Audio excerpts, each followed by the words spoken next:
Welcome সবাইকে আমার পেজে। আজকে আমি আপনাদের সাথে শেয়ার করব বাড়িতে থাকা কয়েকটা উপাদান দিয়ে কিভাবে আপনারা এরকম সুন্দর চিকেন কারি রেসিপি বানিয়ে নিতে পারবেন। তো চলুন রেসিপিটা শেয়ার করা যাক। প্রথমেই আমি এখানে একটা কড়া নিয়ে নিয়েছি আর তার মধ্যে আমি দিয়ে দেব কিছুটা পরিমাণে তেল, কারণ মাংসর আগেই আমরা তার আলুটা ভেজে নেব। তো আলুটা আমি একটা বড় আলুকে মাঝখান থেকে হাফ করে নিয়েছি। আলুটা কড়ায় দেওয়া হয়ে গেছে। এবার আমি এর মধ্যে দিয়ে দেব পরিমাণ মতো লবণ আর পরিমাণ মতো হলুদ। হলুদ আর লবণটা দেওয়া হয়ে গেলে আমি আলুটাকে ভেজে তুলে নিয়েছি। এবার ওই কড়াতেই আমি আরও কিছুটা পরিমাণ তেল দিয়ে তার মধ্যে দুটো তেজপাতা আর গোটা গরম মশলা ফোড়নে দিয়ে দিয়েছি। এবার আমি এর মধ্যে দিয়ে দিলাম কেটে রাখা পেঁয়াজ। আমি এখানে 1 কেজি মাংসের জন্য 3টে বড় সাইজের পেঁয়াজ ইউজ করেছি। আপনারা কিন্তু এর থেকে বেশি পেঁয়াজ ইউজ করবেন না, তাহলে তরকারিটা মিষ্টি হয়ে যেতে পারে। পেঁয়াজটা দেওয়া হয়ে গেছে। এবার এটাকে আমি ভালো করে তেলের সাথে নেড়ে নিচ্ছি। আর হ্যাঁ, পেঁয়াজটা ততক্ষণ পর্যন্তই ভাজতে হবে যতক্ষণ না পেঁয়াজটায় সোনালি রং ধরে। তো আমি পেঁয়াজটা কিছুক্ষণ ঢাকা চাপা দিয়ে রেখেছিলাম যাতে পেঁয়াজটা একটু গলে যায়। দেখুন পেঁয়াজটায় সোনালি রং ধরে গেছে। এবার আমি এর মধ্যে দিয়ে দেব আদা রসুন বাটা।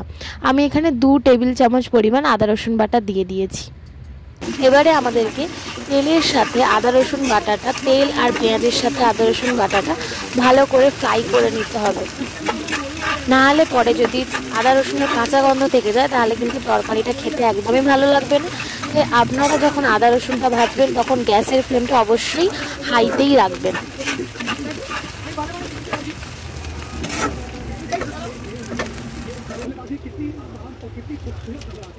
আদা রসুনটা আমাদের ভাজা হয়ে গেছে। এবার আমি এখানে 2টো মাঝারি সাইজের টমেটো রাফলি কেটে রেখেছিলাম, সেই টমেটোটাও আমি দিয়ে দিলাম এর মধ্যে। এখন আমাদেরকে পেঁয়াজ, আদা রসুন আর টমেটোটা ভালো করে ফ্রাই করে নিতে হবে।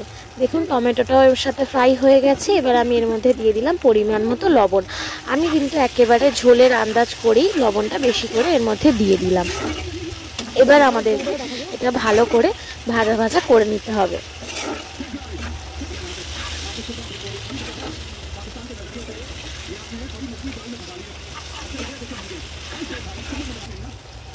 দেখুন টমেটোটা এর সাথে ভালো করে ফ্রাই হয়ে গেছে। এবার আমি এখানে দিয়ে দিলাম পরিমাণ মতো হলুদ আর এর মধ্যে আমি দিয়ে দেব পরিমাণ মতো শুকনো লঙ্কার গুঁড়ো।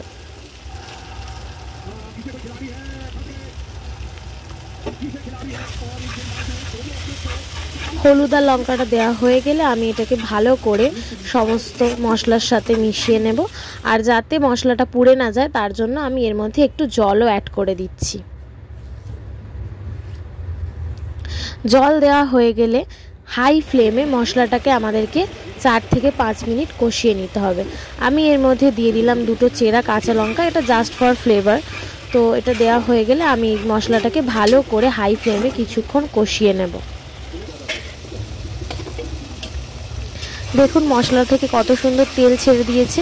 মশলাটা একদমই সুন্দর করে কষা হয়ে গেছে, সেটা তার কালার এবং ওপর থেকে তেল ছাড়াটা দেখেই আমরা বুঝতে পারছি মশলাটা কষা হয়ে গেছে।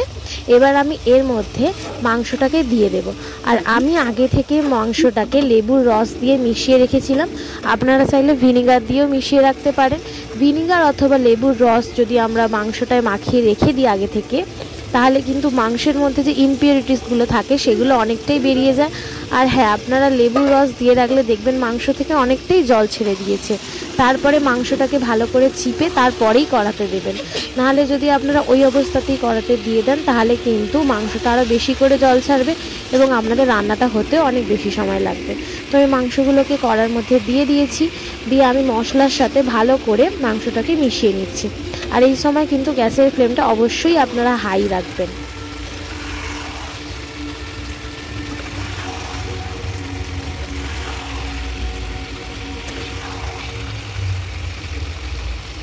মাংসটা আমি বেশ কিছুক্ষণ প্রায় 5 থেকে 7 মিনিট হাই ফ্লেমে রেখে নাড়াচাড়া করে নিচ্ছি।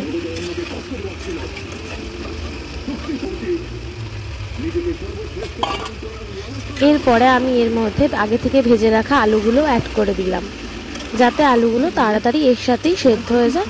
তাই আপনারা আলুগুলো কিন্তু এই সময় দিয়ে দেবেন।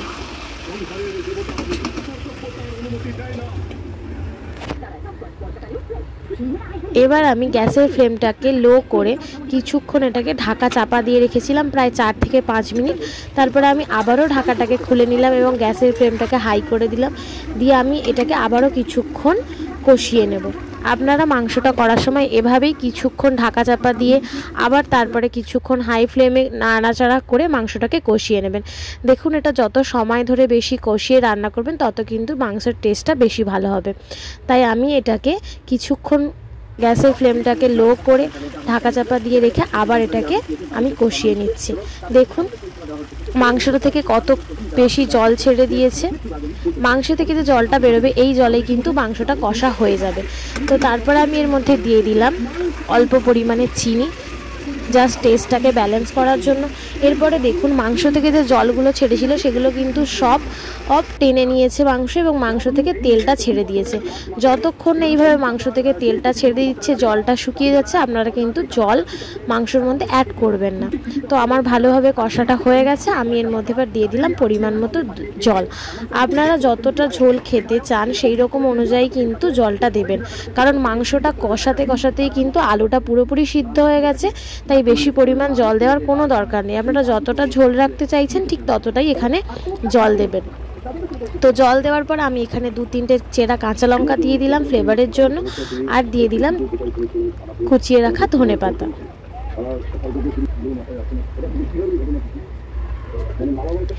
এবার আমি সব শেষে এর মধ্যে দিয়ে দিলাম সানরাইজের শাহি গরম মশলা। আমার কাছে বাড়িতে বানানো গরম মশলা না থাকলে আমি কিন্তু এই গরম মশলাটাই ইউজ করি। তো এটা আমি দিয়ে দিচ্ছি।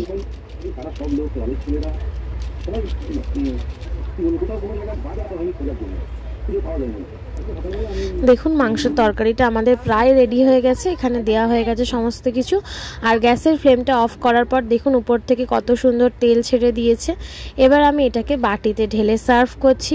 আর আপনারাও অবশ্যই এটা রান্না করে আমাকে কমেন্টে জানাবেন যে এটা কেমন হয়েছে। গরম ভাতের সাথে রবিবার দিন দুপুরে যদি এরকম মাংসের ঝোল থাকে অবশ্যই জমে যাবে। আপনারা রেসিপিটা অবশ্যই বাড়িতে ট্রাই করে আমাকে জানাবেন যে কেমন হলো।